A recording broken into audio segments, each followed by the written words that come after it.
macam bunyi tebur kan. Ini adalah mesin untuk buat risoles. Tak tahulah sebutan dia apa. Dia macam lempeng popiah macam tu lah. Dalam isi ada daging. Jom kita pusing kilang dia.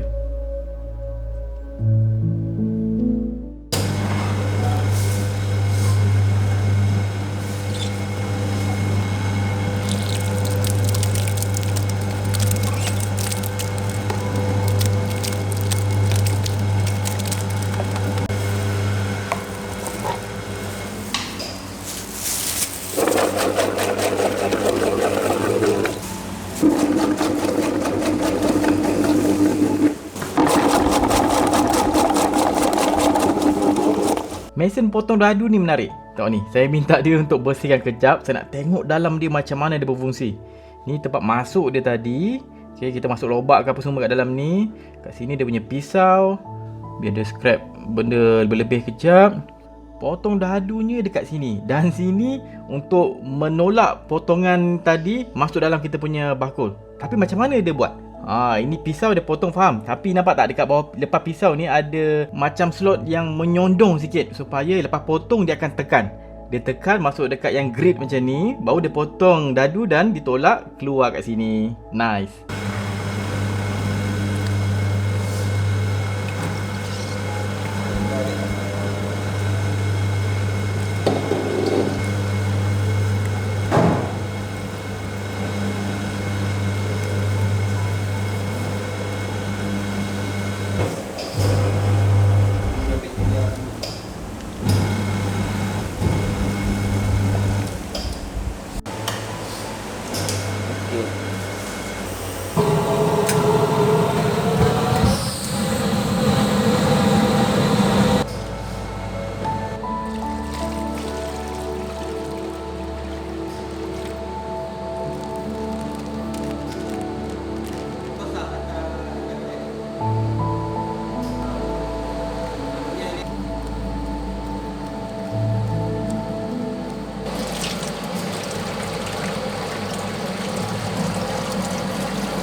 Okey, cara mesin ni berfungsi. Start dengan kita punya acuan tadi. Acuan tu akan disedut masuk dekat dalam hose ni. Pump tu akan tolak acuan tu sampai dekat kita punya tempat tadahan yang level tinggi sikit ni. Kena bagi ngam-ngam supaya permukaan pembakar ni kena acuan. Dan dekat air kosong bawah ni, air pipe sini kan, gunanya untuk menyejukkan kita punya acuan yang keluar kat situ. Kalau biar je acuan situ panas, nanti dia akan termasak kat situ dan tersumbat. Tu yang keluar balik air panas dekat sini. Lepas tu dia rotate lah macam cooler komputer kita. Disebabkan ini adalah semi auto, kita kena control secara manual flow acuan yang ditolak dan suhu pembakar ni, supaya lempeng tu nanti cantik je dia keluar.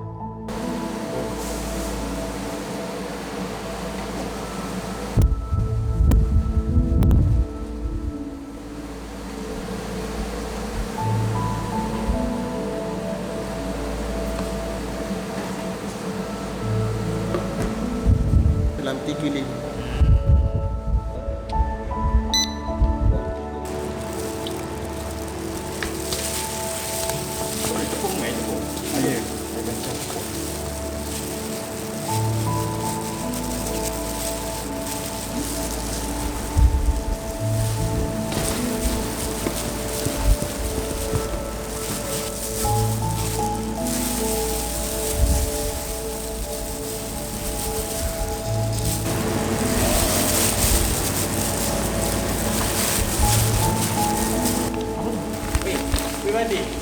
Alah,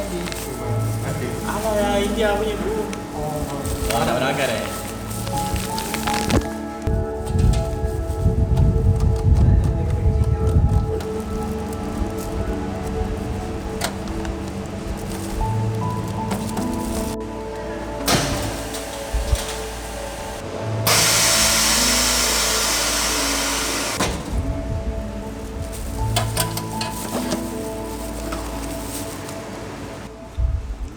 Yes. Sedap.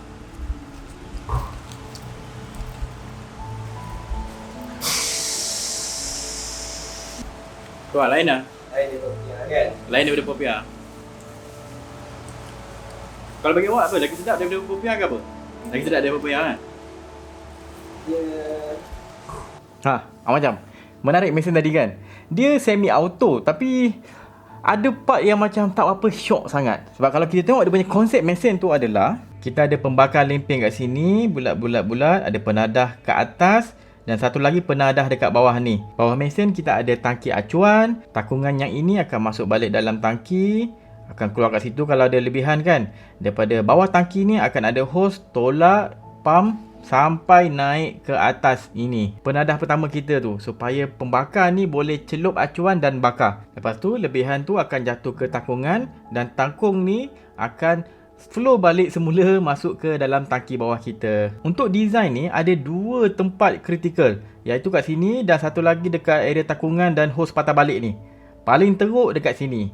Sebabnya bila dah habis buat kerja membakar ni, kat sini akan tertinggal balance kita punya acuan. 1 kilo hilang gitu je, rugi. 1 kilo tu bersamaan dengan 300 lempeng. Sayang kan? Ini plan saya. Kalau saya buat lah, saya ada pembakar kat sini daripada angle depan lah Lepas tu kita ada penadah.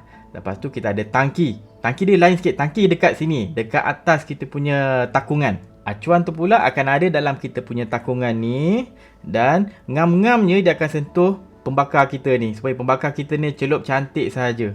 Acuan pula akan duduk dalam tangki dan akan keluar slow-slow ikut level takungan. Dia konsep dia macam ni. Contoh, saya ada botol. Okey, bawah tu ada lubang, atasnya ada penutup botol kan. Saya akan masukkan air dalam ni. Bismillahirrahmanirrahim. Okey, bayangkan air ni adalah acuan untuk lempeng ni ataupun resolers ni.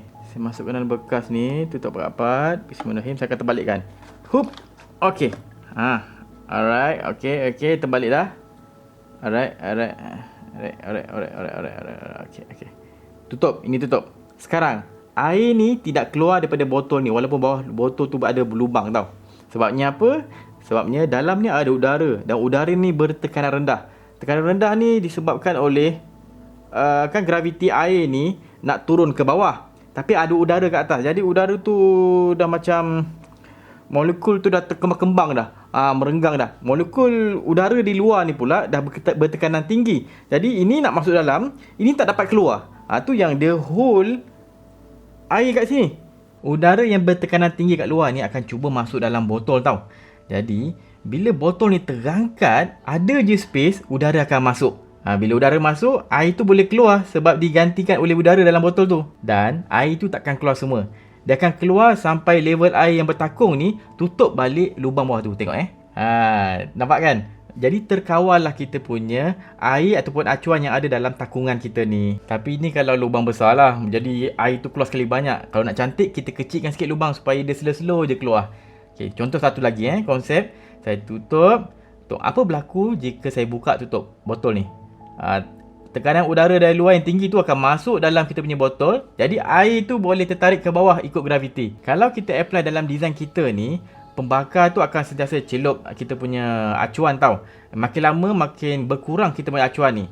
Bila level tu dah drop, dekat sini akan ada ruang untuk udara masuk. Bila udara masuk, maka bolehlah acuan dalam ni berkurang slow sampai habis. Bila dah habis, kurang kerugian kita sebab kita dah tak ada hose nak masuk dalam pump apa semua. Bila nak top up acuan pula, kita tutup bawah ni, kita buka penutup kat atas. Lepas tu masukkanlah acuan sampai penuh balik. Lepas tu tutup atas, buka bawah balik. Dia akan flow ikut level yang kita tentukan.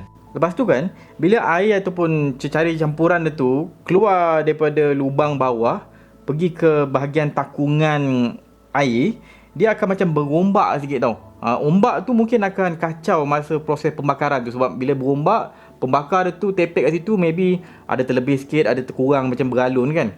Maybe boleh letak satu macam plate kat tengah tu yang rata supaya menenangkan menenangkan larutan tu daripada berombak. Kena plate rata tu, ending keluar kat sini macam smooth je air dia. Ataupun cecair campuran dia tu akan tenang lah. Barulah senang benda pemanas tu nak tekap itu keluar ke tepi sambil dia masak. Korang rasa apa konsep lain yang kita boleh pakai dalam kes macam ni? Alright, sebelum saya tutup video ni disponsor oleh M&A Gadgets. M&A Gadgets ni adalah syarikat yang banyak sponsor barang solar untuk saya buat education content. Boleh pergi kat Shopee, Lazada, semua platform lah dia ada. Kalau tak nak buat solar sendiri, boleh pergi ke Facebook dia orang, PM dia orang boleh buatkan sistem solar kat rumah kita. Alright, M&A Gadget. Okey, itu je. Saya harap saya punya perkongsian yang bermanfaat. Kalau nak tengok banyak lagi video Berani Buat, pergi ke YouTube channel Berani Buat. Ada banyak playlist video education kat situ. Pilih je mana korang nak tengok. Ataupun boleh join saya punya group Telegram kat bawah. Jumpa lagi dalam next video. Assalamualaikum.